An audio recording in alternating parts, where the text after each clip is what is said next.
To my distinguished ranking member, Senator Grassley. Thank you very much, Mr. Chairman.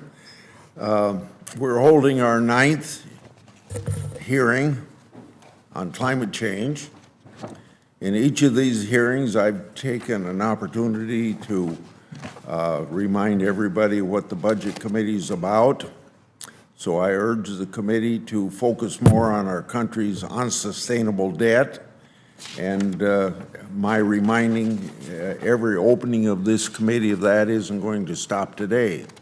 However, I appreciate the chairman holding this bipartisan hearing that will shine light on actions of farmers in Iowa and across the nation that these farmers are already taking to reduce emissions and improve the environment. And remember, the family farmers of America are only 2% of the population. They feed the other 98% in America, but they also export about 1/3 of production, so feeding people elsewhere on this globe. During my time in the Senate, I've discovered that finding a seemingly small area of bipartisan agreement can lead to lasting change for the sake of our constituents. So, Mr. Chairman, I hope today's base of goodwill and camaraderie will serve as a springboard for our future work on bipartisan budget process reform. There are millions of family farmers across the country and 86,000 in Iowa. While they may not ask for it, they deserve a pat on the back from this standpoint of what they do about global warming, and I thank the chairman for making that very clear in his opening statement. Iowa has a global reputation as an agricultural powerhouse. We're a leading producer of pork, corn, soybeans, and eggs. We feed and fuel millions of people around the world. From the farm to the fork, Iowa's agricultural abundance creates jobs in multiple sectors. The economic benefits of agriculture are easy to see throughout this food supply chain, but a farmer's relationship with the environment is often difficult for folks on the West and East Coast to understand. I can tell you from personal experience as a farmer myself that farmers are the greatest stewards of their land. They know that it's good for the land. They know it's good for future generations. They know it's good for prosperity, and it's the right thing to do. From the use of no-till to cover crops to precision agricultural technologies, farmers have proven that they place the highest priority on a healthy environment. That's because farming is oftentimes a family business. Family farms want to make sure that they leave the land better for the next generation than when it was entrusted to their care. And often that next generation comes from within that very family. The first step to running a sustainable farm is for the farm to at least to be able to pay the bills. Only then can a farmer implement practices that reduce emissions and improve soil health. When government adds red tape to farming operations, it can add cost and in turn reduces the ability for farmers to add sustainable practices. And one of those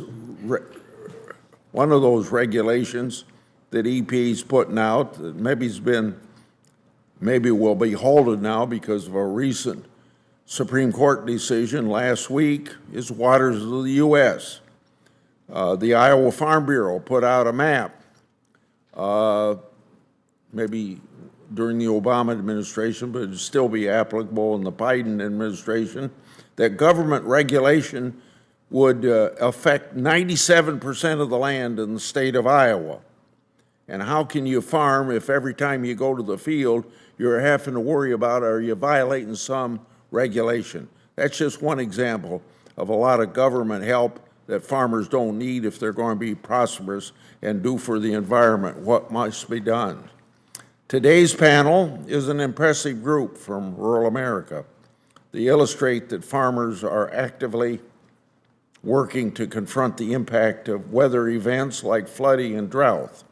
Moreover, they're a testament to the fact that we can reduce emissions, improve soil conditions, increase crop yields, and yet run successful farming operation at the same time, and we can do it without destructive government regulations.